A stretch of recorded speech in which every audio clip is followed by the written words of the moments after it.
écoutez, j'ai le plaisir et l'honneur d'être un peu l'animateur du début, mais bien entendu, mon ami responsable du Bet Alimout Albifi-Toussi complétera peut-être mes propos en fin ou de réunion, mais il a avec moi et avec Pascal Glucksmann le plaisir de le recevoir dans cette nouvelle méthode d'étude et à laquelle nous sommes en train de nous habituer de façon favorable, évidemment, avec tous les avantages d'échange et de participation de conférenciers et d'intervenants de qualité.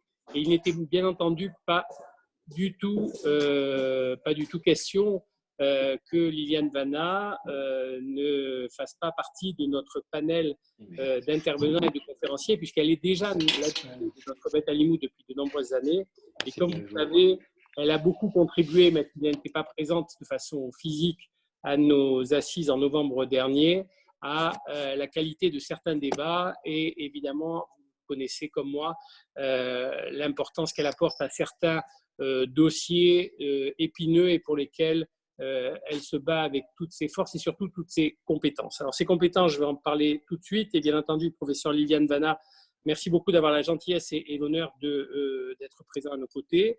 Vous êtes spécialiste en droit hébraïque, vous êtes talmudiste, philologue, fondatrice de Lecture Sefer, courant orthodoxe, et nous avions proposé, avec votre accord, que vous nous parliez de cette période de l'épidémie, et le sujet était donc comment la loi juive, c'est-à-dire ce qu'on appelle la halakha, exclut-elle en période d'épidémie. Voilà un petit peu ce que je... Pardon, je me suis mal exprimé, non, c'est ça? Oui. Attendez. Comment la halakha? Oui, c'est ça. Comment la juive évolue-t-elle? Pardon, j'ai dit, je crois, exclu, non? C'est ça? D'accord, parce que mon... Okay, d'accord. Donc, comment cette loi juive a-t-elle évolué pendant cette période d'épidémie? Voilà, c'est un sujet intéressant. Cette période, nous n'en sommes pas sortis. Nous sommes en période de déconfinement, effectivement, mais nous sommes toujours confinés en tant que juifs et nous ne sommes pas encore entrés dans notre grande et belle synagogue, mais j'imagine qu'il y a des règles que va nous donner le professeur Vanna. Voilà, sans plus tarder, je vous passe la parole. Le principe est que vous envoyez vos questions en conversant par le mode auquel vous avez l'habitude. Nous ne posons pas de questions pendant l'intervention du professeur Vanna et bien entendu, vous aurez la faculté de les poser en fin de conférence ou de les envoyer pendant la conférence et nous les évoquerons de façon orale, bien entendu, en fin de conférence. Merci beaucoup, Madame le professeur, et vous avez la parole. Merci de votre invitation. Je me réjouis de voir une partie de la communauté, même par les moyens électroniques et pas en présentiel, ce qui est beaucoup plus agréable. Et je me réjouis aussi de parler de ce sujet extrêmement important, non seulement parce qu'il nous occupe et préoccupe aujourd'hui, mais parce que ce qu'il s'est passé au niveau du judaïsme pendant cette crise est très révélateur de l'état du judaïsme orthodoxe de manière générale. Et si j'ai choisi ce sujet, tout le monde en parle, mais personne ne parle de la halakha.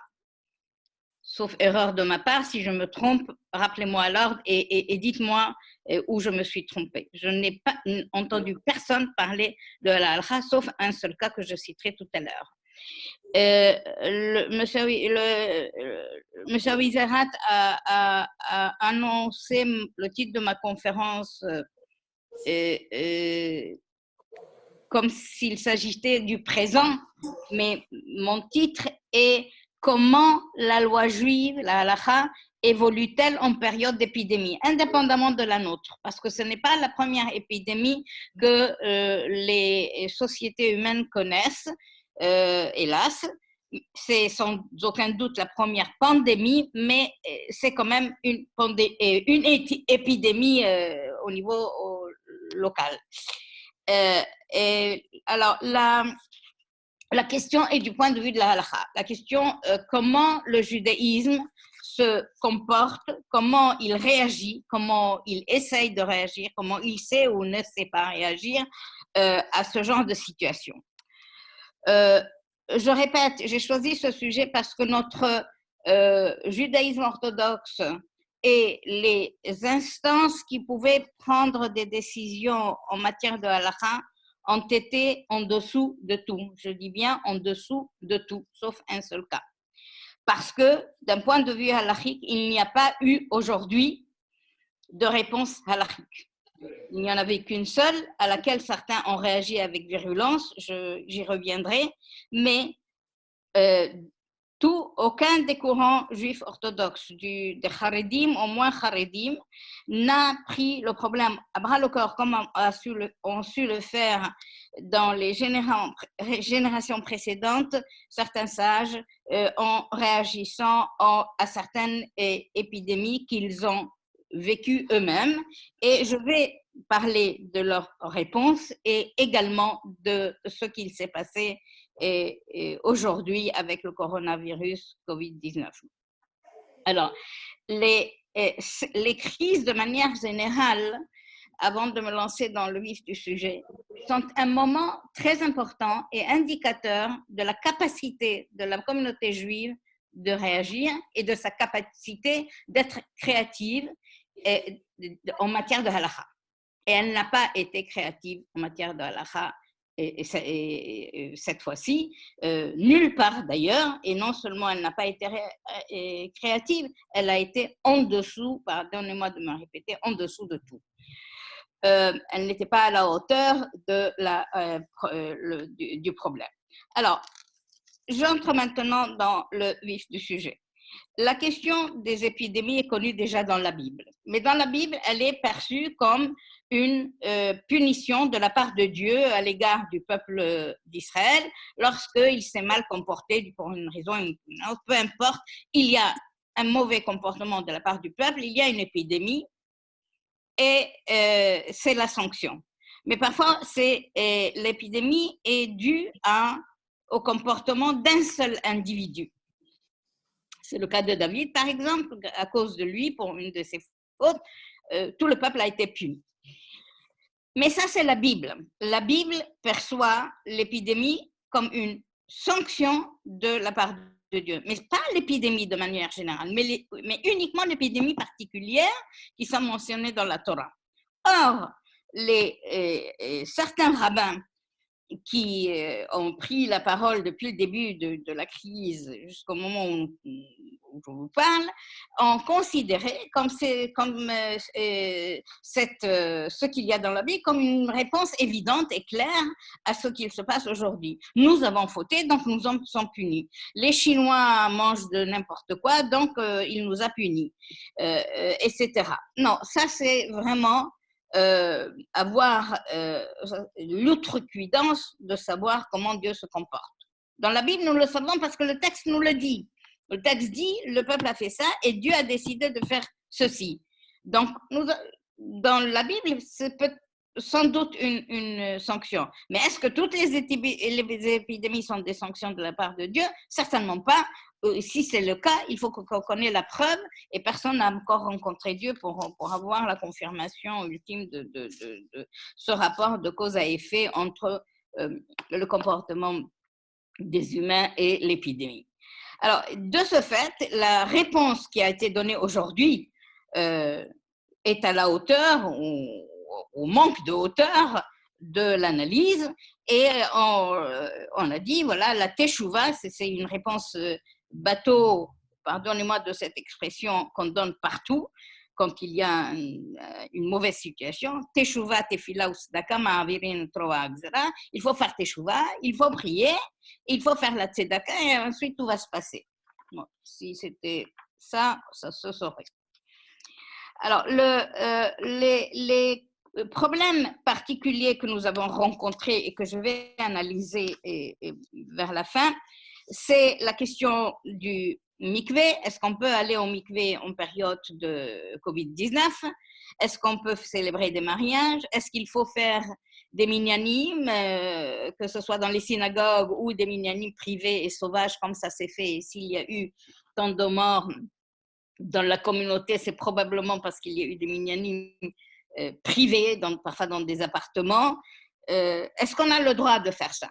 est-ce que le fait de prier en minyan est plus important que de respecter les règles sanitaires que prescrivent les médecins et que décide le gouvernement, etc. La question de la Mila également a été évoquée. Est-ce qu'il faut faire la Brit Mila pendant cette période de crise? Ou est-ce qu'il faut... non, personne n'a posé la question qu'il faut la reporter, mais comment faire la Mila dans cette période-là? Pour toutes ces questions-là, ma réponse est non, et je vais le démontrer et je vais expliquer pourquoi. Il y a eu aussi la question du Kaddish à réciter pendant les funérailles et le nombre restreint de personnes au cimetière lors des funérailles. Donc tout ceci, je l'expliquerai dans les détails une fois que j'aurai donné, et c'est le but ensuite en fait de ma conférence, les principes halachiques qui président à la réflexion de tout halachiste lorsqu'il aborde ce genre de sujet. Avec quel outil juridique, halachique, nous allons réfléchir le problème et tenter d'apporter des réponses. C'est comme ça qu'on le fait. Alors, une phrase qu'on a souvent entendue et qui est vraiment un principe dans le judaïsme, c'est « vous devez préserver votre personne ». Nous devons faire attention à nous. Nous devons prendre soin de nous. Oui, mais on a pour ça, on n'a pas besoin... il ne suffit pas d'avoir la Torah. N'importe qui peut nous dire une telle chose et dans n'importe quelle société, sans société, n'importe quel individu souhaite prendre soin de lui-même. Mais les autres fondements halachiques n'ont pas été évoqués et pour la simple raison que personne n'a fait une analyse halachique et n'a tenté d'apporter d'analyse halachique. Alors, de quoi s'agit-il? Il s'agit d'abord de savoir que la Torah est une Torah de vie. Ce n'est pas une déclaration apologétique que je fais, c'est ce que disent nos textes. Il y a plusieurs versets qui disent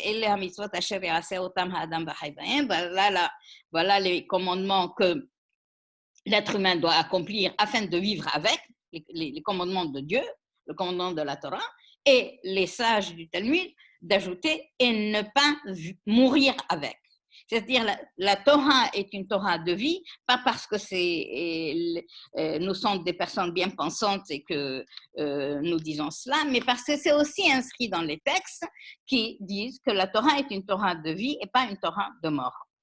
À partir de là, nous avons un principe toujours talmudique qui est le principe de Yehareg Uval Ya'avor. C'est-à-dire à partir du fait de cette conception-là, que la Torah est une Torah de vie et non de mort, et que qu'elle exige de nous de faire attention à nous-mêmes et aux autres évidemment, mais il faut le démontrer. On a un principe halachique toujours qui dit un juif ne doit pas se laisser mourir ou se laisser tuer pour accomplir une mitzvah. Au contraire, il doit renoncer à l'accomplissement de la mitzvah pour préserver sa vie. Et ça s'appelle les mitzvot de Yehareg Uval Ya'avor, sauf 3 mitzvot. Dans tous les cas, si on me dit mange du porc, sinon je te tue, il faut que je mange du porc, même si je suis végétarienne. Si on me dit, je sais pas, ne mets pas le téphilin, je t'interdis de mettre le téphilin, sinon je te tue, il faut même le téphilin. C'est ce que dit la mitzvah. C'est ça, Yehareg Uval Ya'avor. On a le droit, dans un cas extrême, dans un cas où notre vie est en danger, de transgresser la mitzvah pour préserver notre vie. Sauf 3 mitzvot. Il y a 3 mitzvot que si on est menacé, si on doit les accomplir, même sous la menace, il faut donner notre vie et ne pas transgresser. C'est Avodah Zara, Giluy Arayot, Shfichut Damim. Interdit de l'idolâtrie, et interdit de l'homicide, et interdit et les rapports sexuels illicites. C'est-à-dire, si on me dit couche avec ton père, sinon je te tue, eh bien, je dois me laisser tuer pour ne pas transgresser une règle des rapports sexuels illicites de la part de la Torah. Et si on me dit livre-toi au culte des idoles, sinon tu paieras de ta vie, je dois payer de ma vie et ne pas me transgresser cette loi. Et si on me dit tue ton voisin, sinon c'est toi que je vais tuer, eh bien, le Talmud dit ton sang n'est pas plus rouge que ton prochain, et donc toi, tu ne peux pas sacrifier la vie de l'autre pour sauver ta propre vie. C'est les seules 3 lois pour lesquelles on doit laisser sa vie et ne pas transgresser les mitzvot de la Torah. Il est vrai que dans l'histoire des Juifs, ça ne s'est pas passé comme ça, et que les Juifs ont donné leur vie dans d'autres situations, mais moi je parle des principes halachiques. Il est vrai également qu'il y a une question de Kiddush Shem Shamaim. Si la mitzvah fait qu'on profane le nom divin, évidemment, il ne faut pas la transgresser. Et je n'entre pas dans ces détails. Mais ce qui est important, c'est que la notion de préserver sa vie prévaut sur l'accomplissement des mitzvot, sauf 3. Le deuxième point, c'est celui de Pikuach Nefesh. Si on est, lorsque la vie est en danger, pas de menace, pas dans les cas que j'ai évoqués tout à l'heure, mais dans d'autres cas. Et là, il me faut faire un partage d'écran parce que j'ai un texte à lire avec vous.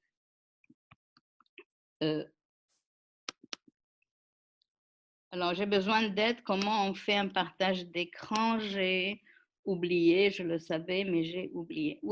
La fonction se trouve où? Au secours, ceux qui savent le faire. Oui, où se trouve la fonction de partage d'écran? Ah ouais, ça y est, je l'ai trouvé. Il est juste au milieu en bas. Voilà. Je crois que je l'ai trouvé. Vous la voyez? Vous voyez le texte? Oui, on voit le texte, madame le professeur, on voit le texte. D'accord, parfait. Alors, le texte est tiré du traité Yoma. Yoma, c'est le traité qui porte sur Kippour. Yoma, c'est de l'araméen, le jour, c'est le jour par excellence, le jour de Kippour. Et le texte dit, parmi de nombreuses choses, c'est juste un tout petit passage que j'ai choisi pour démontrer ce qui se passe au niveau halachique, c'est que, voilà.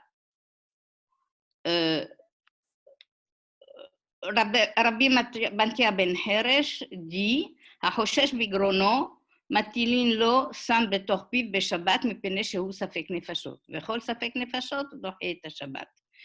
Je traduirai tout à l'heure. Et le deuxième passage, et je commencerai par le deuxième, Mishnafla alav mapolet, safek husham, safek enusham, safek hay, safek מת, ספק עובד כוכבים, ספק בלתי עובד כוכבים, מפקחים עליו את הגל, מצאוהו חי, מפקחים עליו, ואם מת, ינחוהו. Vous avez la traduction à côté. Si, dans un cas d'éboulement, on ignore s'il y avait des personnes sous l'éboulement. On ne sait pas s'il y a des êtres humains à sauver ou pas. Eh bien, premier cas. Deuxième cas, si on sait qu'il y a des personnes sous cet éboulement, sous ce gravats, est-ce qu'on ne se pose pas la question si la personne est morte ou vivante? On ne se pose pas non plus la question si c'est un juif ou un non-juif. On ne se pose pas de question si on a un doute sur l'existence de quelqu'un dans cette situation-là. Et un doute sur son identité, quelle qu'elle soit, de quelque espèce que ce soit, on ne se pose pas la question, on transgresse le jour de Kippour, on est là dans le jour de Kippour, on transgresse le jour de Kippour, on dégage les gravats et on sauve les personnes qu'il faut sauver. Donc la Torah, et là c'est la loi orale, c'est la Mishnah, La Mishnah ne fait pas de distinction entre juifs, non-juifs, on n'est pas sûr, on est sûr, etc. Il y a un doute sur la présence d'une personne dans cette situation, il faut la sauver, point. On la sauve. Si une fois dégagée, on trouve la personne vivante, on va jusqu'au bout pour la sortir de là. Mais si, en dégageant le terrain, il s'avère que la personne ou les personnes sont mortes, eh bien, on ne continue pas à transgresser Kippour, on laisse les morts là où ils sont et on s'en occupe à la fin de Kippour. Donc, vous voyez que la Mishnah donne un cas extrême, et à plus forte raison si c'est un cas moins grave, si c'est Shabbat ou un jour de fête ou un jour autre, même le jour de Kippour, il faut tout transgresser sans se poser la question pour sauver une vie humaine. Et il y a une multitude d'exemples comme ceci dans les textes. Je ne vais pas les citer étant donné le temps qui m'est imparti.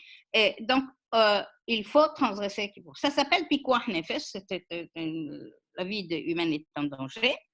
Mais là, il y a un vrai danger de vie humaine. Le texte précédent que j'ai lu, il y a un safek Pikuach Nefesh. On n'est pas sûr qu'il y a un danger de mort. Il y a peut-être un danger de mort.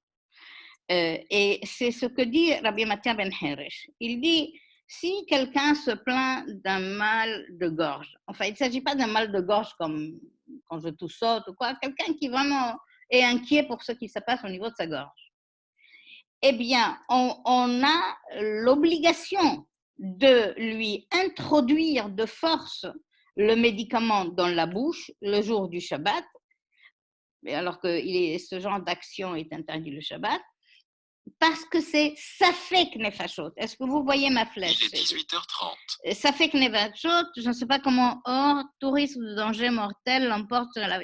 pardon, Safek, car il y a risque de danger mortel. Non, la traduction n'est pas bonne. Le texte dit Safek Nefashot. Il y a un doute, on n'est pas sûr qu'il y a un danger. Il y a un doute sur le danger, et même s'il y a un doute, on repousse le Shabbat, c'est-à-dire on transgresse le Shabbat et on s'occupe de la personne. Donc, on a deux notions ici, c'est la notion de Pikuach Nefesh et Safek Nefeshot et la notion de Safek, le doute. Ce point est très important pour notre affaire aujourd'hui. Alors, voilà. Donc, ces points-là, il y a un autre point qu'on ne repousse pas une vie devant une autre vie. C'est-à-dire, on ne favorise pas ma vie à la vôtre, ni la vôtre à la mienne, et qu'il faut être très attention quand on s'en occupe. Je n'aurai pas le temps de développer ça, mais c'est une question qui m'a terriblement occupée au tout début du confinement, quand on a entendu parler des EHPAD et des choix gouvernementaux à ce niveau-là. Le dernier point halachique pour la conférence, ce n'est pas le dernier point halachique tout court, mais pour ma démonstration aujourd'hui, c'est il y a un verset dans Lévitique qui dit il y a certaines actions que nous avons l'obligation de faire pour pouvoir vivre ensemble. Ce n'est pas le vivre ensemble que nous connaissons aujourd'hui, mais qu'il y a des choses qu'on n'a pas le droit de faire et d'autres qu'on a l'obligation de faire pour que la vie avec mon frère, mon prochain, soit possible.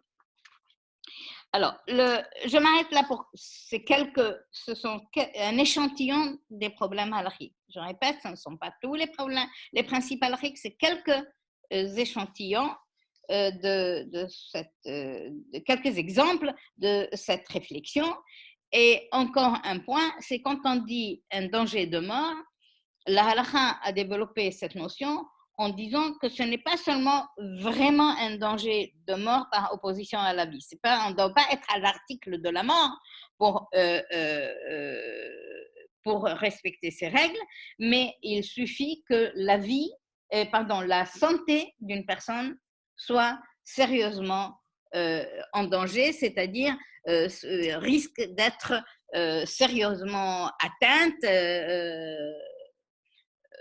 et ce n'est pas seulement si nous sommes à l'article de la mort qu'il faut utiliser ce principe halakhique. Alors maintenant, je passe à la question de l'épidémie en tant que telle. La question de l'épidémie existe déjà dans le Talmud. Gardons les principes dont je parle parce qu'on en aura besoin tout à l'heure. Là, il y a dans le Talmud, il y a, ça s'appelle pas épidémie, et il y a une sorte de maladie qu'on sait pertinemment être contagieuse et qu'il faut faire attention de ne pas se faire contaminer.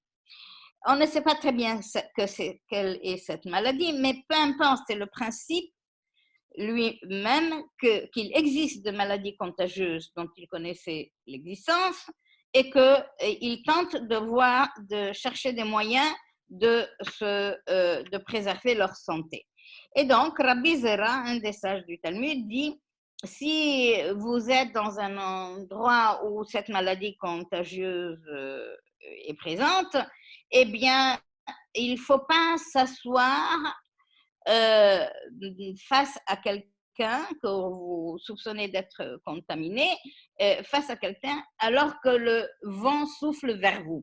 Alors, vous voyez, c'est un peu imaginaire, c'est un cas un peu, comment dirais-je, précis de deux personnes qui sont assises l'une face à l'autre, et Rabbi Zera imagine le vent emporter la maladie de la personne malade vers lui-même, et il dit précisément il ne faut pas s'asseoir dans ces conditions-là afin de ne pas être contaminé, ou il ne faut pas entrer dans la maison des personnes que nous savons être contaminées, ou il ne faut pas manger à la même table qu'eux, etc., etc. Les exemples talmudiques, je vais les laisser de côté, mais parce que je voudrais maintenant parler surtout des sages qui ont affronté, depuis le Moyen-Âge jusqu'à nos jours, certaines épidémies. Alors, le premier que je vais citer est le Maharsha, Rabbi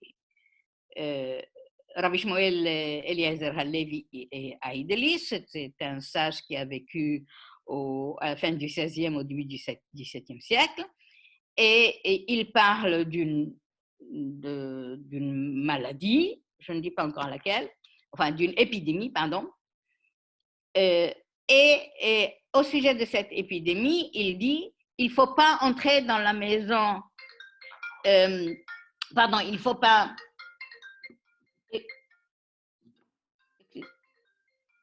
voilà. Il dit il faut entrer dans sa maison, il faut s'enfermer, voilà, on connaît ça, et il ne faut pas sortir dans les rues. Donc, c'est une sorte de confinement avant le confinement.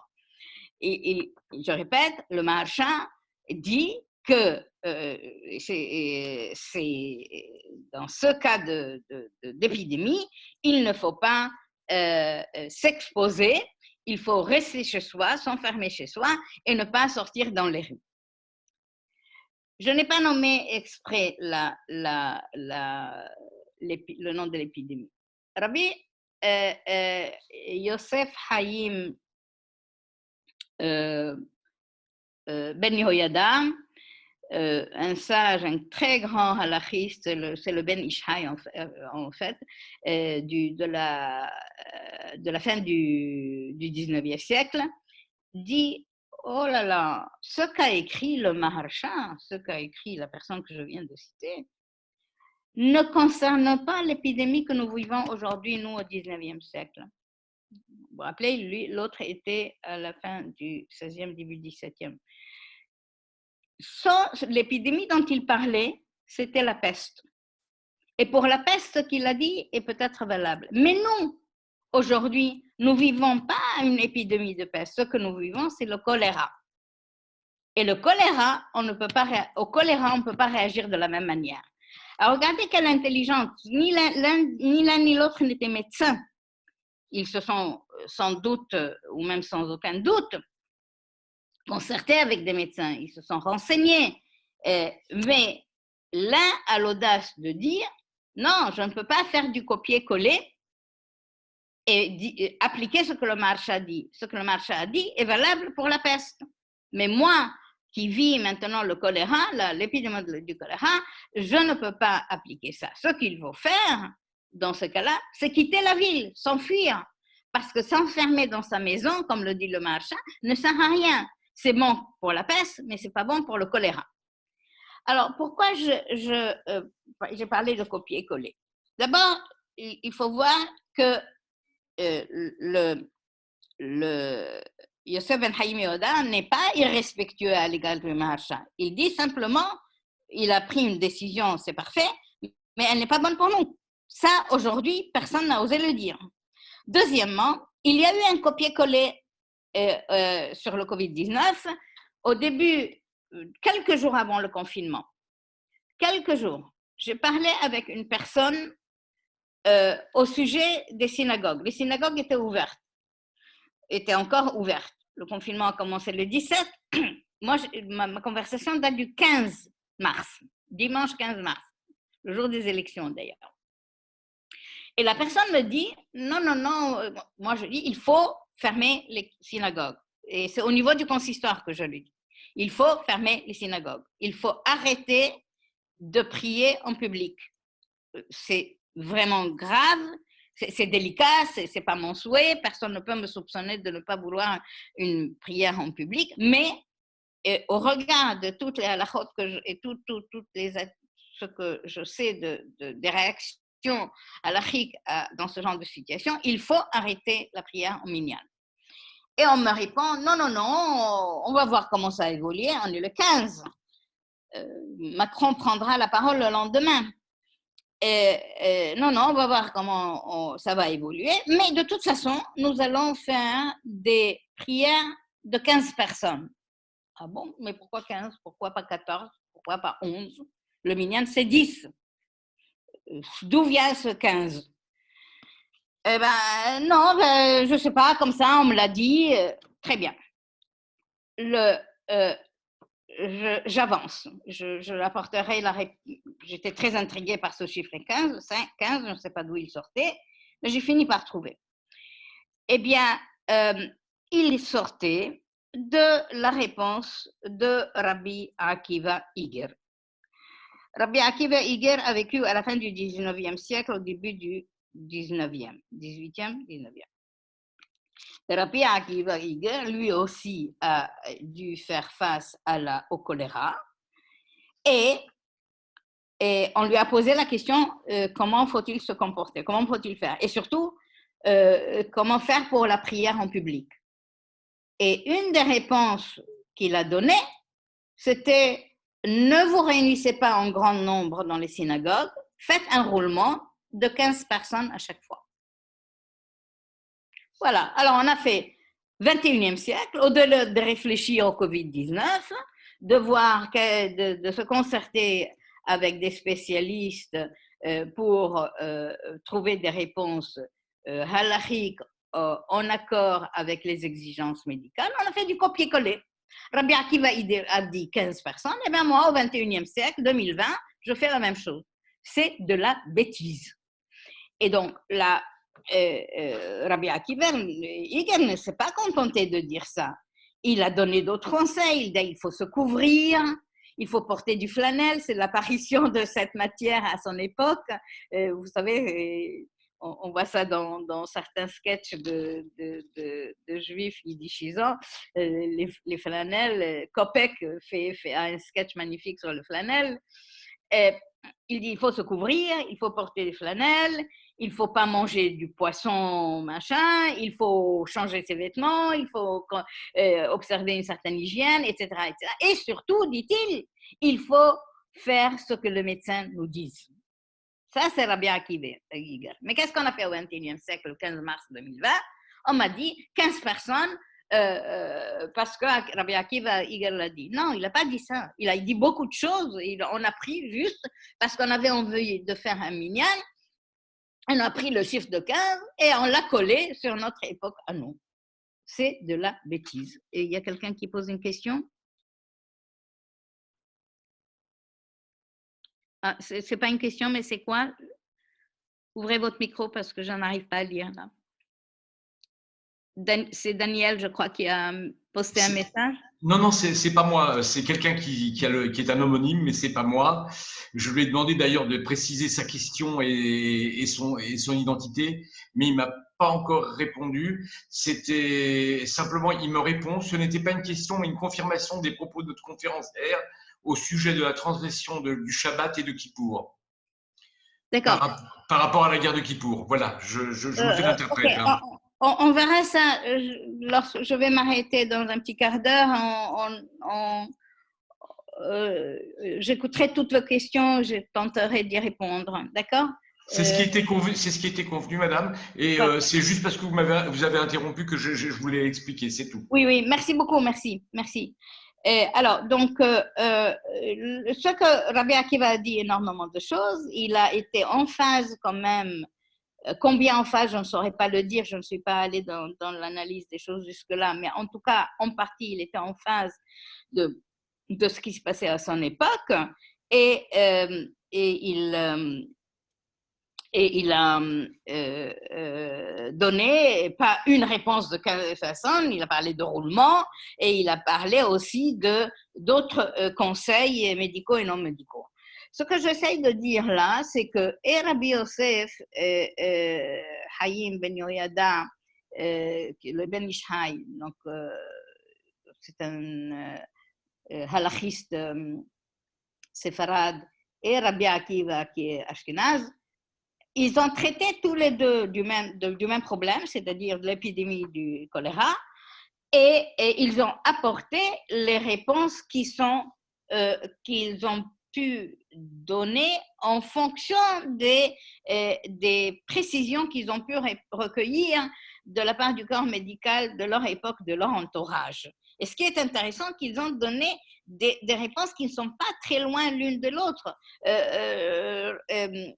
Le Ben Ishai dit s'enfermer dans sa maison, ça ne sert à rien, ça c'est bon pour la peste. Il faut quitter le lieu et s'en aller, fuir ce lieu. Et Rabbi Akiva Iger ne dit pas qu'il faut fuir, mais il dit qu'il faut se protéger, il ne faut pas se rapprocher. En fait, c'est ça le rapprochement.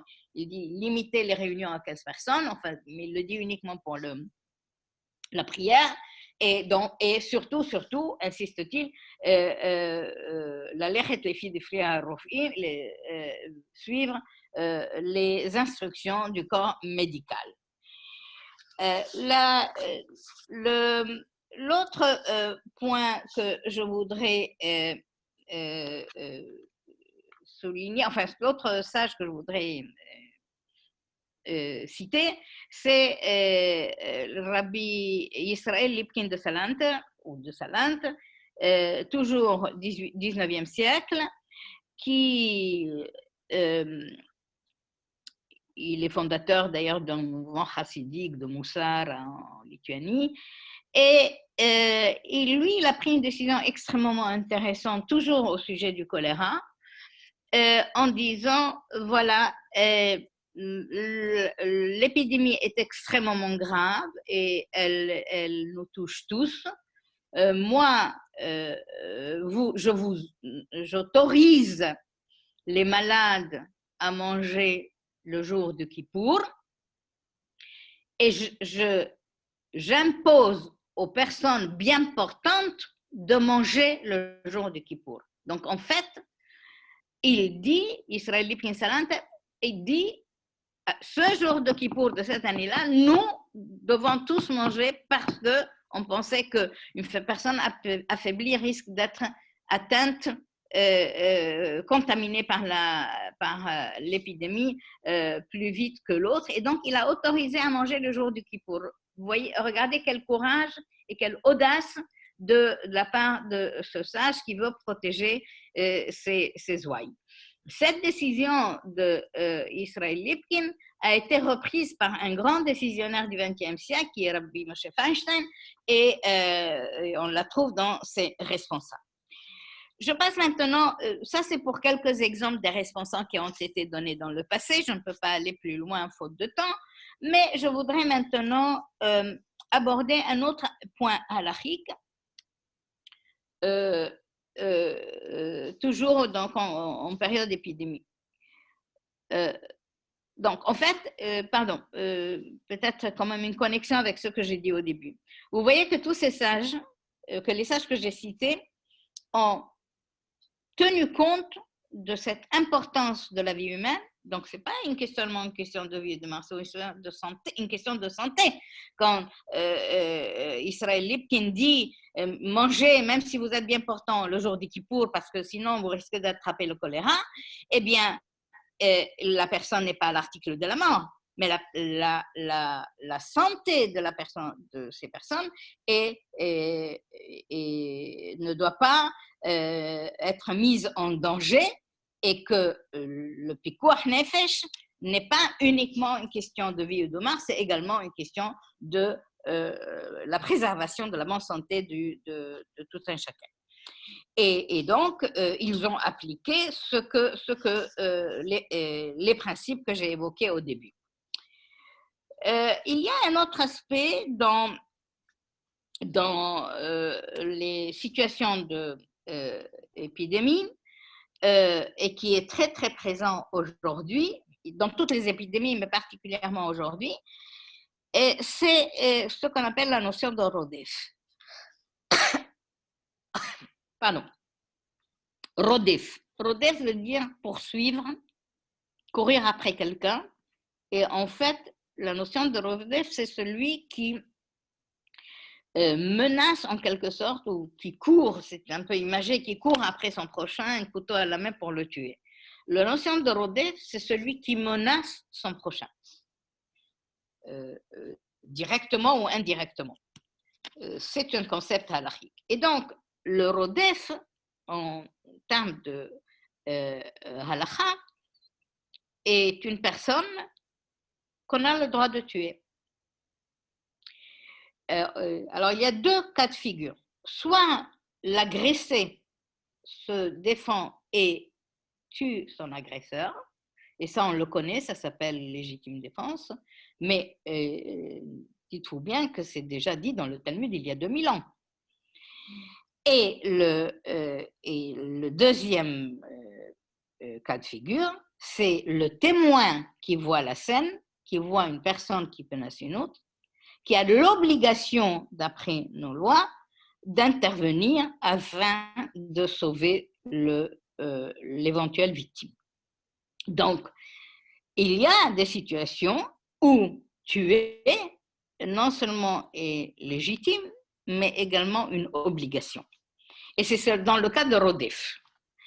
Alors, la halakha ajoute on ne doit pas se tenir indifférent face à de telles situations. Nous avons l'obligation d'intervenir si nous sommes là. Et encore un point, et c'est une citation biblique, il ne faut pas avoir pitié. Il ne faut pas se dire, ah, moi je connais cet agresseur, il a 10 enfants, etc. Non, c'est un agresseur, il menace la vie de quelqu'un d'autre. Il faut défendre la victime. Et donc, cette question de Rodef est un principe halachique qui parle de situations effectivement de vie ou de mort, c'est-à-dire il y a une menace de mort. Mais le principe a été développé à d'autres situations et c'est celle que nous connaissons aujourd'hui, c'est là où je veux en venir. Aujourd'hui, dans la situation de la pandémie que nous vivons, dans l'état actuel des choses, nous sommes tous des rodefs un pour l'autre. Nous constituons tous une menace pour l'autre. Je ne sais pas si vous êtes porteur du virus et vous risquez de me contaminer, et vous ne savez pas si moi je ne suis pas contaminée sans le savoir, et je risque de vous contaminer à mon tour. Donc, la pandémie aujourd'hui fait de nous tous des rodefs. Et donc, nous devons tous nous préserver. Nous devons nous préserver notre propre santé et nous devons aussi préserver l'autre et vice-versa. L'autre va préserver sa santé et se préserver de nous. Donc, la question du Rodef, qui est partie en termes halachiques d'un cas réel de menace de mort, a été développée au cours des siècles par tout type de menace, mais un nombre considérable de menaces, pas tous les types, mais pas uniquement une menace de mort, mais d'autres types de menaces. Mais je ne peux pas entrer malheureusement dans les détails. Donc, la situation actuelle, d'un point de vue halachique, pour moi, c'est une situation où nous sommes tous, nous constituons, sans le vouloir, bien évidemment, une menace l'un pour l'autre, tant qu'on ne sait pas comment la maladie se transmet réellement et comment y échapper, ou si on n'a pas non plus de remède et on n'a pas non plus de vaccin. Un tout dernier point, toujours halachique, c'est le dina de Malchuta Dina. Quelles que soient les réponses auxquelles que j'ai citées et que je n'ai pas citées, quelles que soient les réponses de la halacha avec les quelques concepts que je viens d'évoquer, il y a un principe qui s'appelle Dina de Malchuta Dina. La loi du pays, c'est la loi. C'est-à-dire la loi juive elle-même dit que je dois respecter la loi du pays, et pas seulement les lois juives. C'est-à-dire, si le gouvernement a décidé qu'il faut un confinement, il faut se confiner. Si le gouvernement a décidé que j'ai le droit de faire un tour seulement 1 heure par jour ou 1 heure par semaine, il faut le respecter en vertu du dina de Malchuta Dina. Et le dina de Malchuta Dina n'a pas été respecté par tous les juifs en France et ailleurs d'ailleurs dans le monde, et encore moins chez les Haredim en Israël ou à New York. Parce qu'il y a une hécatombe à New York chez les Hasidim, chez les Lubavitch surtout. Enfin, les autres, mais Lubavitch, j'ai lu beaucoup d'articles. Alors, donc vous voyez, il y a toute une batterie de principes halachiques et tout un ensemble d'outils avec lesquels on réfléchit les problèmes actuels, les problèmes d'une épidémie. En l'espèce, c'est une pandémie, mais ça change. Il n'y a pas un changement fondamental du point de vue des concepts halachiques, et pour réfléchir, analyser la situation et tenter d'y répondre. Alors maintenant, comment tout ceci fonctionne et quels sont, au regard de ce que je viens de dire, et pardonnez-moi, c'est vraiment une toute petite partie de mon travail sur ces questions-là, depuis quelques mois, depuis le mois de février, d'ailleurs, je me suis lancée à fond là-dedans. Une toute petite partie, mais vous voyez qu'il y a des outils vraiment très fins et très subtils pour réfléchir les situations d'épidémie. Peut-être encore une citation qui est dans le traité Sanhedrin, quiconque sauve une vie humaine aura sauvé un monde entier, un univers entier. Et c'est un principe très important dans le judaïsme, sauver la vie humaine. Et je répète, sauver la vie humaine, ce n'est pas quand on est à l'article de la mort, mais également sauver une vie de tout danger possible, y compris le danger de la mauvaise santé. Donc, je vais conclure sur les questions que j'ai évoquées, les quelques aspects que j'ai évoqués concernant notre pratique religieuse aujourd'hui dans le cadre de la pandémie. Je commence par le mikvé. Le mikvé est obligatoire. Il n'y a pas de possibilité c'est une mitzvah de la Torah, et je ne peux pas lire, il y a un message de je ne sais qui, monsieur ou madame, non, madame Stéphanie Klein, je n'arrive pas à lire le le message est trop petit, il faut peut-être l'envoyer à monsieur. Je vais lui répondre. Elle veut savoir si elle peut poser des questions par écrit. C'est ce qui est présumé être en principe. D'accord, j'en ai encore pour 5 minutes, j'en ai presque terminé. Au regard de tout ce que je viens de dire, on va analyser le mikvé. Le mikvé est une obligation. On n'a pas le droit d'avoir des rapports sexuels si la femme n'est pas allée au mikvé après ses règles. L'interdiction de la Torah est explicite, et pour l'homme et pour la femme. La Torah est très subtile. Elle ne dit pas que la femme n'a pas le droit d'avoir des rapports sexuels si elle n'est pas à le mikvé. La Torah dit que l'homme non plus n'a pas le droit de coucher avec une femme qui n'est pas allée au mikvé après ses rapports sexuels, après ses règles. Donc, ça, on n'a pas le droit. En revanche, personnellement, quand on m'a posé la question, et les premières questions m'ont été posées déjà au mois de février, quand on ne pensait même pas à un confinement, j'ai dit de ne pas aller au mikvé. J'ai dit, il ne faut pas avoir des rapports sexuels et il faut attendre quelques semaines, on verra, peut-être un mois, peut-être même 2. Je ne savais pas qu'il y aurait un confinement, mais il y a un risque et il ne faut pas le prendre, il ne faut pas aller au mikvé. Mais il ne faut pas non plus avoir des relations sexuelles. Alors, pourquoi je dis ça? C'est en fonction d'un des principes que j'ai évoqués. C'est safek nefashot. Il y a un doute. Il y a un doute que le virus se transmette via l'eau. Personne ne le sait aujourd'hui. C'est peut-être faux, mais il y a un doute. Je ne dis pas que c'est vrai. Je ne dis pas que c'est comme ça que ça se passe. Je ne suis pas médecin, je ne suis pas biologiste, je ne suis pas du tout dans ce domaine-là. Mais je suis halachiste et en tant qu'halachiste, je dis il y a un doute. Il y a un doute et il s'est avéré que le doute que j'avais n'était pas si fantaisiste que ça, puisque quelques semaines plus tard, on a trouvé des traces du Covid-19 dans le canal de Saint-Martin à Paris. Il est 19h. Donc, apparemment, comment il est arrivé là-bas, personne ne le sait. Peut-être le sait-on, on ne le dit pas.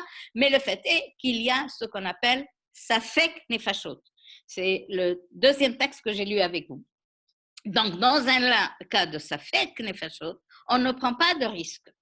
On ne prend pas de risque de mettre la santé de qui que ce soit en danger et on évite de faire certaines choses, voire on transgresse. En l'espèce, il n'y a pas de transgression, puisque je ne dis pas qu'il est permis d'avoir des rapports sexuels, je dis que c'est interdit. Mais il faut différer la promiscuité entre l'homme et la femme jusqu'à un moment où il sera sûr d'aller au mikvé. Et j'ajoute, et je l'ai dit à la radio, parce que j'en ai parlé un petit peu à la radio il y a quelque temps, le fait d'attendre plus de quelques semaines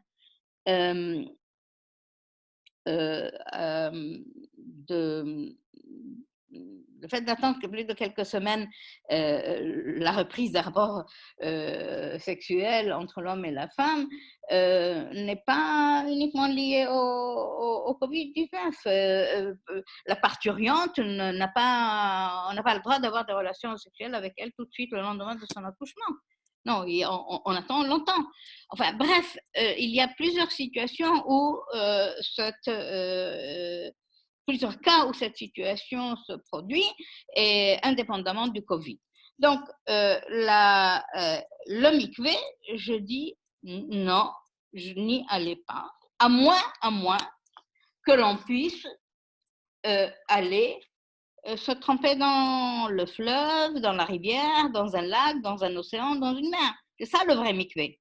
Si Dina de Malchuta Dina le permet, si la loi du pays le permet, il faut se tremper. Et qu'on le peut, qu'on n'est pas loin de la mer ou d'un lac ou d'une rivière, on peut se purifier là-bas et là, tout va bien. Mais le mikvé artificiel, c'est-à-dire le bâtiment que l'on construit, aujourd'hui, pour moi, est en danger, non seulement pour la femme, il est en danger aussi pour toute la société, juive et non juive. Et on sait aussi qu'il y a eu des cas de balaniotes contaminés, des femmes, les surveillantes de mikvé qui ont été contaminées. La deuxième question, c'est les réunions pour faire la prière. La réunion pour faire la prière, alors on fait une prière individuel. Alors, ce ne sera pas un prière public. Alors, on ne dira pas Kaddish, ce n'est pas dramatique. Alors, néanmoins, jusqu'à la fin du mois de mars, le grand rabbin de l'État d'Israël continue à dire oui, réunissez-vous pour faire la prière en minyan. Mais gardez une distance de 2 mètres. En Israël, c'est 2 mètres, pas 1 mètre. Ne le faites pas dans la synagogue, mais faites-le dans la cour, etc. Mais c'est une stupidité. Il y a un danger. Il faut savoir prendre des décisions proportionnelles au danger. Et même cela, on n'a pas osé. Alors, après, on nous a dit on peut faire un minyan par les balcons. Alors, si on peut faire un minyan par les balcons, pourquoi est-ce qu'on ne peut pas faire un minyan avec le Zoom, etc. Bon. Le tout dernier point, c'est la Mila. J'en ai parlé, je le dis rapidement. La Mila, on peut la faire plus tard. On n'a pas besoin de mettre ni l'enfant, ni le moré, ni la famille en danger. On peut la différer. Et le Kaddish, c'est pareil, il y a une défaillance totale des rabbins pour expliquer pourquoi on ne peut pas dire un Kaddish sans minyan. Et puis, moi, en tant qu'halakhi, je dis, si je peux faire un minyan entre les balcons, pourquoi est-ce que je ne ferai pas un minyan sur Zoom? Je conclue sur la seule halakha courageuse et intelligente qui a été prise, c'est celle du Zoom du Seder de Pessah. Et je termine avec ça. Vous le savez tous que la veille de Pessah, enfin 1 ou 2 semaines avant Pessah, il y avait une bonne douzaine de rabbins qui en Israël, la plupart d'origine marocaine, tous séfarades, qui ont pris la décision d'autoriser l'utilisation de Zoom pour le Seder. Alors, comment ils ont... D'abord, je dois dire que le responsable, la décision a été... Ils n'ont pas pris une décision autoritaire, oui, permis, non, interdit, comme on l'a fait en France, on dit, non, il est interdit d'annuler la prière, on va la faire, ou il est permis de faire ceci. Des décisions autoritaires sans aucune analyse halakhique. Il n'y a pas eu de décision halakhique, il y a eu des décisions politiques, mais pas halakhiques. Et donc, ce Zoom-là était à la fois halakhique, à la fois intelligent, à la fois humain, et je ne peux que de dire du bien de ces personnes-là et qu'ils étaient courageux. Pourquoi? Parce qu'ils ont considéré que des rabbins, des très grands rabbins, des grands halakhistes, comme le rabbin Messas, pas le nôtre, hein, c'est son grand-père et son père, le grand rabbin Malka, pas ceux que nous connaissons, mais leur père à eux, le rabbin Shlouch, etc. Ce sont des grands halakhistes. Ils ont écrit des responsables extrêmement intéressants. Et en Afrique, au Maroc, pas en Afrique du Nord, au Maroc, on considérait que le Yom Tov, le jour de fête, est différent par rapport à l'électricité, est différent. Vous savez que l'électricité, on l'allume ni à Yom Tov, le jour de fête, ni à Shabbat. Au Maroc, on avait l'habitude, et ce n'est pas une habitude, c'est une décision halakhique, qu'on utilisait l'électricité le jour de Yom Tov, mais pas à Shabbat. Et donc, ils ont fait toute une analyse, ces rabbins marocains, et ils ont dit, voilà, tels décisionnaires ont dit cela. C'est au Maroc, on avait l'habitude, mais quand on est venu en Israël, on ne l'a plus fait. Il n'y a pas une profanation de la fête, il y a, etc. Ils ont analysé les détails, il faut lire le texte et les détails de ce texte. Et, in fine, nous décidons qu'il est permis d'utiliser Zoom dans telle et telle condition, ce n'était pas libre, et dans telle et telle condition, on peut utiliser Zoom pour suivre le Seder. Ces rabbins-là étaient courageux, mais un seul parmi eux aurait pu le faire. Ils ne l'ont pas fait, il ne l'a pas fait. Ils se sont mis à plusieurs parce que sinon, le type aurait, si quelqu'un l'avait fait tout seul, il aurait été éjecté illico presto de toute communauté juive. Ils l'ont fait à plusieurs. Certains ont reçu des menaces, ils se sont désistés. Mais certains ont dit, je persiste et signe. Et grâce à eux, certains aussi, juifs, ont suivi cette décision halachique et ont fait le seder avec Zoom. Et je répète, c'était pour moi, à mes yeux, en tant qu'halachiste, c'était parfaitement kasher, parfaitement respectueux de la halakha et parfaitement humain et parfaitement conforme à ce qu'est la halakha en temps d'épidémie. Ce sont les seuls qui ont eu ce courage de s'occuper de ça. Tous les autres, tous ceux qu'ils savaient dire, assour. Personne ne savait dire moutar. Tout le monde a dit, ah non, non, non, ça c'est interdit. Ah, mais dis-moi pourquoi c'est interdit. Personne n'a osé. Le grand rabbin de France, le grand rabbin de Paris, ailleurs, dans le monde entier. Soudain, tout le monde a réagi à ce Zoom. Mais pourquoi vous n'avez pas écrit cela avant, pris une décision avant concernant la manière dont on doit célébrer Pessah quand on est seul? Personne n'a pensé à ça. Alors, le grand rabbin de France nous a dit, et ça c'était sur l'Écuge, il y a des traductions et il y a des transcriptions en caractère latin. Ceux qui ne savent pas l'hébreu peuvent lire latin. Ah bon, je vais passer 1 heure et 2 heures à lire 150 pages en transcription dans une langue que je ne comprends pas. C'est du n'importe quoi. Eh bien, donc, le Zoom était la seule décision halachique digne de ce nom en temps d'épidémie. Tous les autres étaient en dessous de tout, parce que tout ce qu'ils savaient, c'est dire cette décision, nous ne sommes pas d'accord et nous l'interdisons. Je vous remercie de votre attention.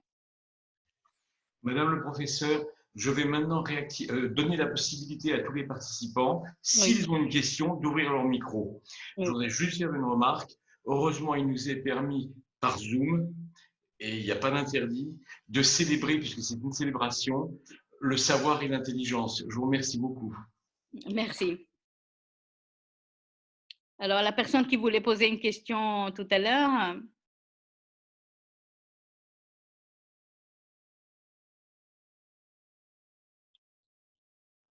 Je n'entends personne. Les micros sont… Je vais peut-être poser ma question, si c'est possible. Oui, je peux juste dire quelque chose. Donc, je voulais juste remercier Madame Vanna pour sa bienveillance et la prise de soin que vous avez envers nous et toute la communauté juive du monde entier. Merci. Merci à vous, c'est gentil. Je peux intervenir? Oui, donc j'avais une question.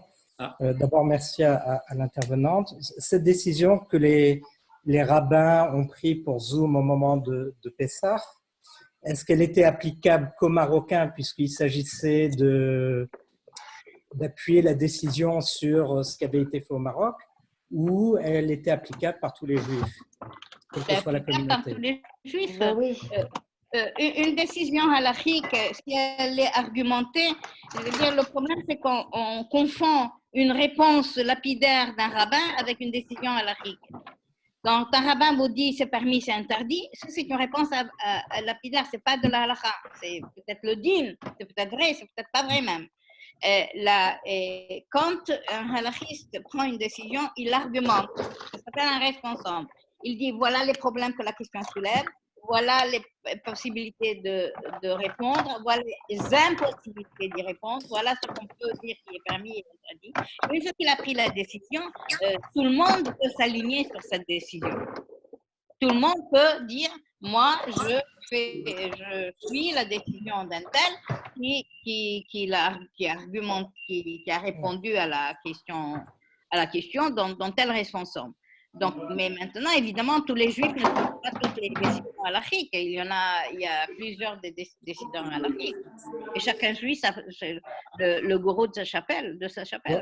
Donc, c'était pas du même ordre de manger les légumineuses à Pessah ou pas? Merci d'avoir évoqué cette question-là. C'était l'occasion inespérée de fédérer les juifs et de dire, nous sommes dans une pandémie. Et nous n'avons pas de facilité à faire nos courses, nous ne pouvons pas tout manger, etc., etc. Peut-être est-ce le moment de supprimer toutes ces questions de légumineuses, ashkénazes, séfarades, chinoises. toutes les légumineuses. Il est grandement temps d'harmoniser un petit peu les coutumes, parce que ce n'est pas une halakha, c'est une coutume. Ce sont des coutumes. C'est les minag. Les légumineuses ne sont pas les mêmes chez tout le monde. C'est une absurdité qui n'a pas de nom. Mais bon, personne n'a même osé cela, n'a même osé dire peut-être est-ce le temps d'harmoniser nos coutumes. Même pas la halakha. Une question. Oui. Une question. Une question, c'est plutôt une remarque. Oui. Je crois qu'il faut que nous apprenions à distinguer entre Deot et Munot Valachot. Entre l'opinion, la pensée des sages et la halakha. Trop souvent, on entend des dires rabbiniques de nos jours, en Eretz même et ailleurs, qui sont des opinions qui veulent prendre la force halakhique. Et je pense que c'est une distinction absolument nécessaire.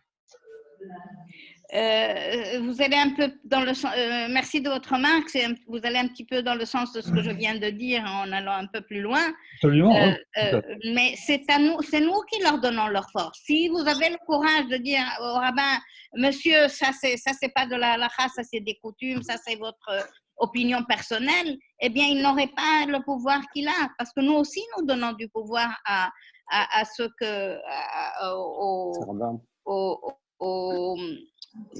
classe religieuse dirigeante de la communauté. Madame Bana, je voudrais poser une question. Oui. Allô? Oui, j'écoute. Bonsoir, c'est Erika Wizirat. Merci beaucoup pour votre intervention, professeur. Pour vous donner une petite information, nous avons été, je crois, une des premières communautés en France, avec peut-être Montpellier ou Nice, à décider de fermer notre synagogue. Vous savez qu'il y a eu deux communiqués un petit peu contradictoires à quelques jours d'intervalle. Et bien entendu, nous avons fermé dans la foulée le mikvé, tout simplement parce que j'ai reçu en tant que responsable de communauté une liste de contraintes qui pour moi étaient impossibles à suivre. Donc j'ai voulu me dégager ma responsabilité en disant je ne suis pas capable de respecter les 35 règles qui m'avaient été dictées auprès des dames, auprès du matériel et auprès de la balanite. Donc, malgré des pressions effectivement que j'ai subies, à la fois de dames et aussi de grands rabbins de France, pas du grand rabbin de France, mais je veux dire de grands rabbins qui sont dans des villes françaises, nous avons fermé le mikvé. Aujourd'hui, va se poser, excusez-moi de dépasser un petit peu le sujet peut-être, mais va se poser le problème de la réouverture de la synagogue. On sait qu'il y aura possiblement des autorisations au 29 ou 30 mai de le faire au niveau gouvernemental, peut-être le 2 juin. Nous avons sûrement l'option de garder quelques jours encore de réserve pour éviter, pour pouvoir constater qu'il n'y a pas de récidive de l'épidémie. Mais je sais que la réouverture du mikvé va poser aussi un problème aigu. Ça sera plus facile de garder ma synagogue fermée encore pendant quelques jours que le mikvé pour lequel je subis des pressions importantes. Vous avez signalé par contre tout à l'heure la possibilité de pratiquer le mikvé dans un fleuve, dans une mer. J'ai eu une réponse d'un rabbin qui m'a dit finalement, c'est vrai qu'à Bordeaux, alors d'abord nous n'avons pas beaucoup de virus, tant mieux pour nous et notre communauté, mais aussi nous sommes tout près de la mer.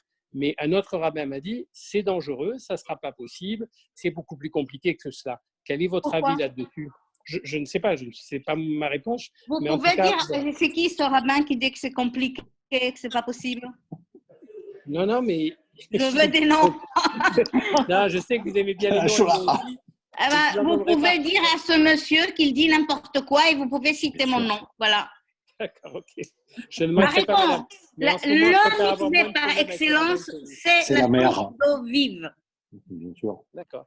Et dans des régions comme la Côte d'Azur ou le sud-ouest où vous êtes près de la mer, c'est la solution. C'est la solution. Ma grand-mère n'allait pas dans un mikvé, elle allait à la mer. Alors, où est la complication? La seule chose, c'est que la femme ne peut pas aller seule, elle doit aller avec une autre femme. Et c'est ce que font. Vous demandez à vos grand-mères. Elles ont fait la même chose. Il faut aller elles vont toujours accompagner d'une autre personne qui va voir, comme la balanite, elle va voir si l'immersion s'est correctement faite. C'est le seul problème. Donc, problème, c'est le seul détail, c'est même pas un problème. Donc, les localités, enfin les communautés qui vivent au bord de la mer, au bord d'un lac, au bord d'une source d'eau vive, n'ont aucun problème de respecter la règle du mikvé. Et moi, personnellement, si on me demande mon avis, il n'a pas changé jusqu'à nouvel ordre. Jusqu'à ce qu'on ait de nouvelles données concernant la transmission du Covid-19, moi, Liliane Vanna, en tant qu'halachiste, je ne prendrai pas la responsabilité de dire à une femme d'aller au mikvé. Je lui dirais, va à la mer. Alors, juste, deux petites choses. Premièrement, j'aimerais rebondir sur ce qui a été dit parce que je ne suis pas totalement d'accord en tant que géographe concernant l'accès à la mer. Je pense que la décision du rabbin en question, que je ne connais pas, mais que je voudrais défendre les Khatrila, c'est parce que Bordeaux se situe dans un estuaire. C'est l'estuaire de la Gironde. Et on sait très bien que dans ce type de cas de figure, les fleuves qui se jettent dans la mer peuvent être assez dangereux.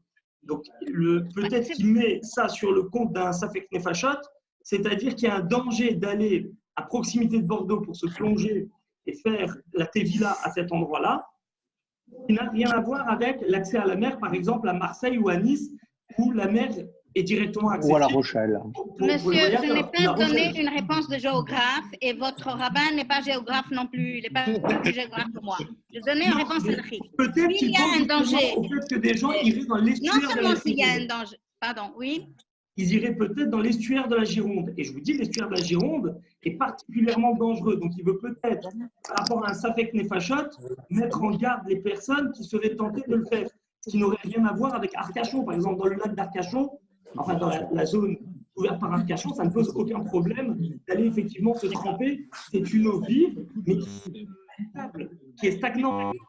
Monsieur, mais ça, ce n'est pas… D'abord, merci de cette précision. Elle est très importante. Mais ce n'est pas une réponse halachique. Il y a la réponse halachique et il y a la réalité. C'est-à-dire, oui, dans la réalité… Il veut voir la réalité. Laissez-moi terminer ma réponse. Si le lac en question est contaminé, alors évidemment, il ne faut pas y aller. Pas pour des raisons halachiques, mais pour des raisons médicales.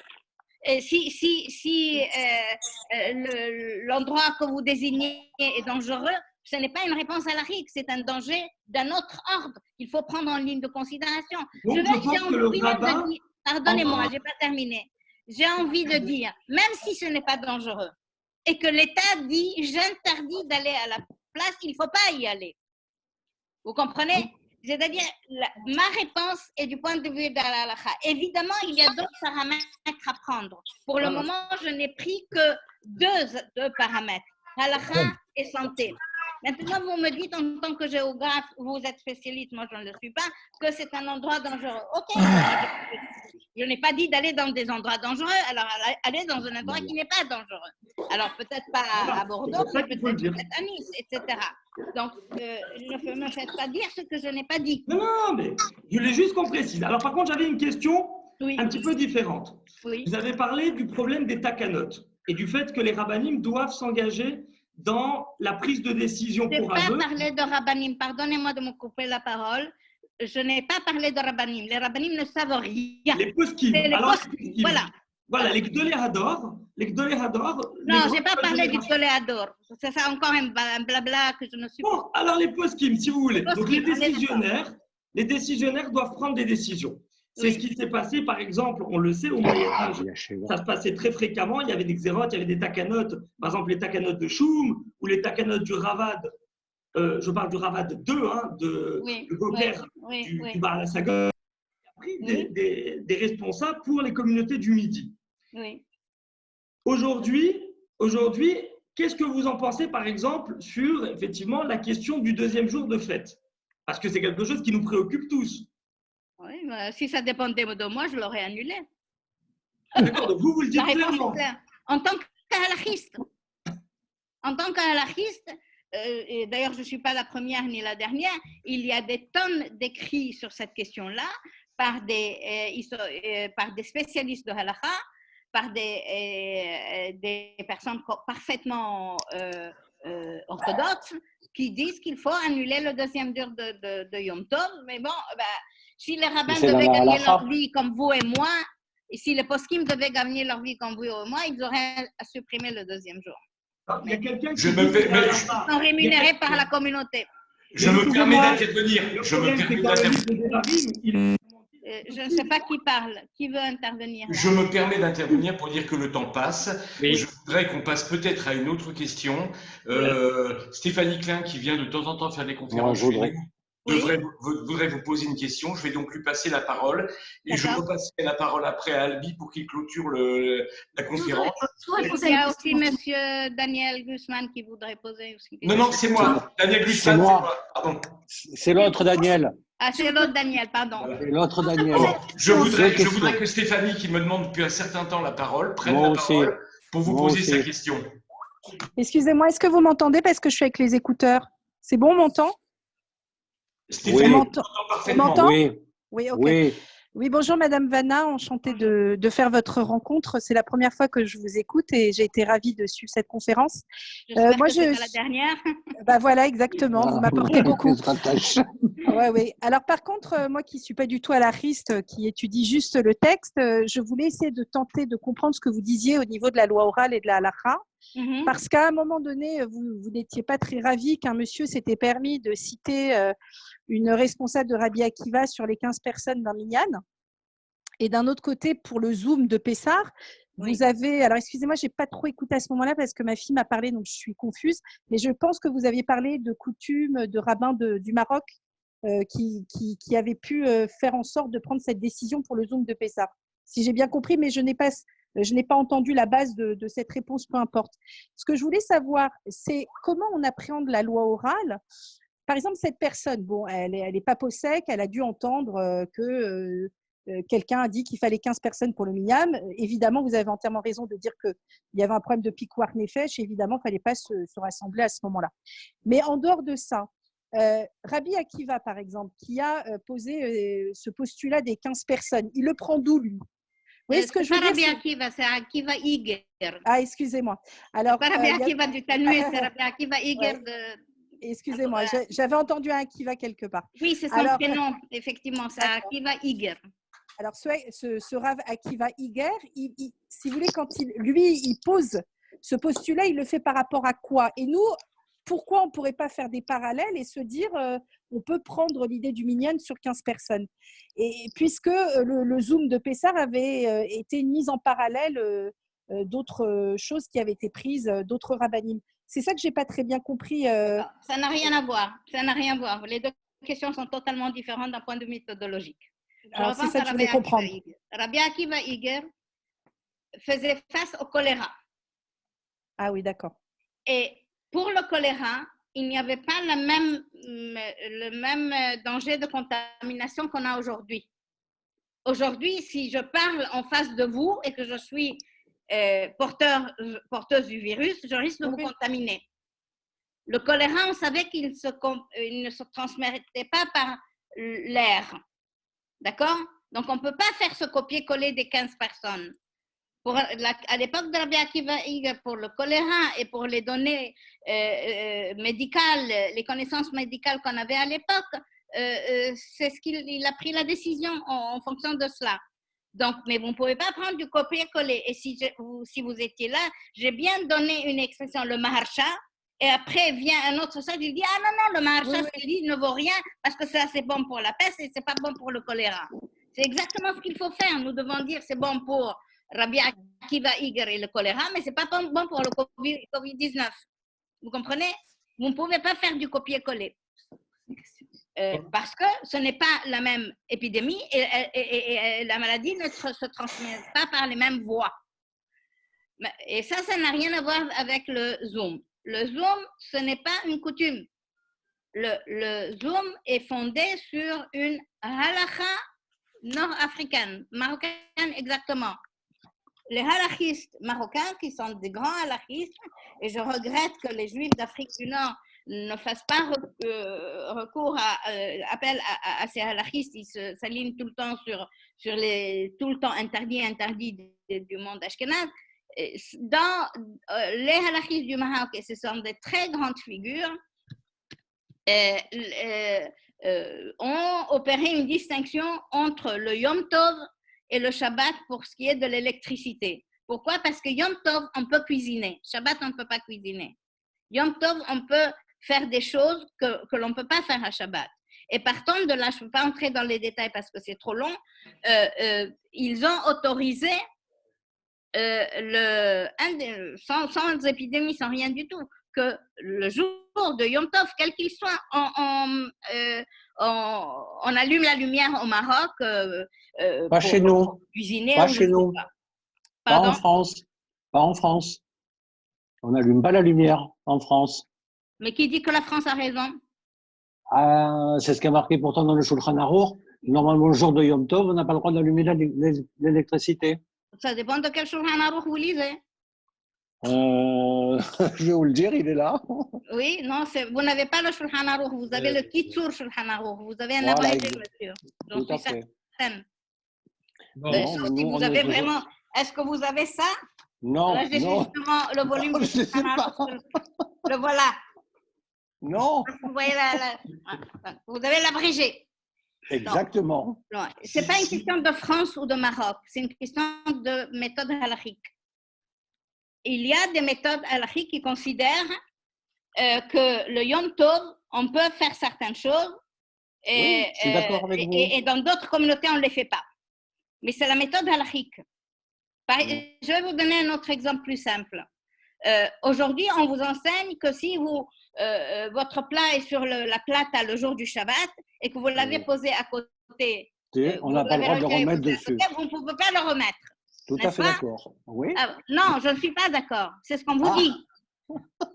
C'est ce qu'on vous dit. C'est ce qu'on vous dit. Mais il y a des communautés où ils ont de très grands halachistes, au moins aussi grands que les imbéciles qui nous gouvernent. Non, pardon, je viens d'insulter les personnes sérieuses. Il y a des halachistes d'autres communautés qui considèrent que dès lors où le plat est cuit, oui. Il n'y a pas de cuisson après la cuisson. Ça s'appelle comme ça en termes halakhiques. C'est-à-dire que je le place sur la plata et que je le remets ou je le retire, je le sors de mon frigo et je le mets sur la plata, c'est permis. Donc, pourquoi je dois m'aligner sur ceux qui me disent tout à sourd? Voilà.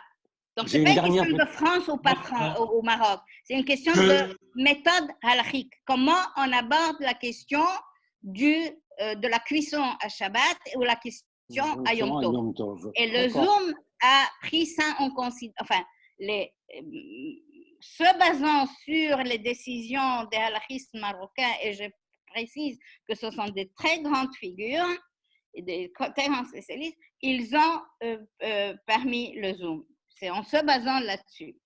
S'il vous plaît. Pardonnez-moi de vous interrompre. Je vais cesser. Attends, je parle en disant je vais passer à Albi. On va cesser les questions et. Une toute dernière, je vous la donne. Une toute dernière, s'il vous plaît. Une toute dernière, allez-y. Parce que nous avons. À propos de Dina Malchuta Dina, je croyais que ça ne concernait que les questions d'argent. Non. Non. Vous pouvez me donner Dina de Malchuta Dina, c'est aussi les impôts. Dina de Malchuta Dina, c'est aussi. Vous pouvez dire, moi j'ai ma loi et je ne respecte pas les feux rouges. Non, le Dina de Malchuta Dina s'applique à tout, sauf au mariage et au divorce. D'accord. Et kashrut, évidemment. Je reprends la parole. Juste, si vous pouviez répondre 30 secondes à une question à Raymond qui nous regarde de Los Angeles. Donc, sa question était, si on suit une thérapie pour avoir des enfants, peut-on avoir des rapports sexuels pour avoir des enfants sans aller au mikvé, puisque nous avons le devoir d'avoir des enfants? En 10 secondes. Non, on n'a pas le droit d'avoir des rapports sexuels sans aller au mikvé. C'est strictement interdit. Deuxièmement, ne dites pas nous avons le devoir de faire des enfants. Vous avez le devoir, mais pas moi. Vous oubliez, c'est M. Raymond Danan, c'est ça? Oui, c'est ça. Monsieur Danan, vous oubliez, peut-être ne le savez-vous pas, que la mitzvah de procréer est une mitzvah masculine. Moi, je n'ai pas l'obligation de procréer. Aucune femme n'a la mitzvah de procréer. C'est les hommes qui ont la mitzvah de procréer, mais pas nous. C'est horrible, mais c'est comme ça. Donc, deux choses pour la question du mikvé. Non, strictement interdit d'avoir de rapports sexuels sans aller au mikvé. Bien. Tenez-vous un petit peu, pas grave. Alors, ben, c'est pour avoir des enfants, hein, c'est pas pour, c'est pour l'homme, pour avoir des enfants. Oui, ben, il fera des enfants 2 mois plus tard, c'est pas grave. Je propose que Adi mette fin à la conférence. On va... Excusez-moi, Adi, non. Juste une question. Non, mais parce que j'ai été coupée, je voulais juste m'excuser auprès de Mme Vanna parce que j'avais plus de batterie, ça a coupé.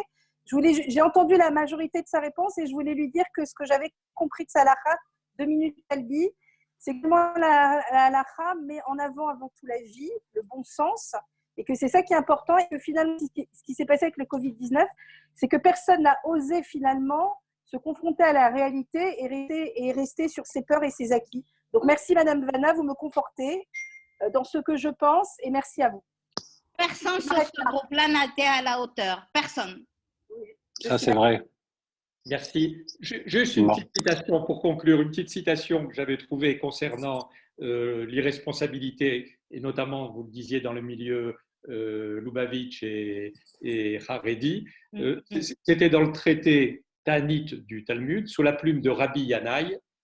Quelqu'un ne doit pas se tenir dans un lieu où il y a une situation périlleuse en arguant que du ciel, on fera un miracle pour lui. Peut-être que le miracle attendu ne viendra pas. Merci. Bravo. Merci. Je tiens à remercier le professeur Vanna, personnellement la remercier pour son courage, son franc-parler et voilà, et pour tout ce qu'elle fait pour les femmes soviétiques. Et pour les hommes, pas sur les femmes. Hein. J'adore les hommes. Pour les communautés en général. C'est dangereuse. La semaine prochaine, nous recevrons le rabbin Joseph Royon. Dans 15 jours, nous aurons notre futur rabbin, le rabbin Nissim Sultan, qui nous fera une conférence à propos de Shavuot. Merci Madame le professeur Vanna, merci à vous, merci à tous. Mais j'ai vu la fin. Merci à vous et je vous souhaite une bonne fête de Shavuot. Merci. Au revoir. Au revoir, vous aussi. Au revoir. La main.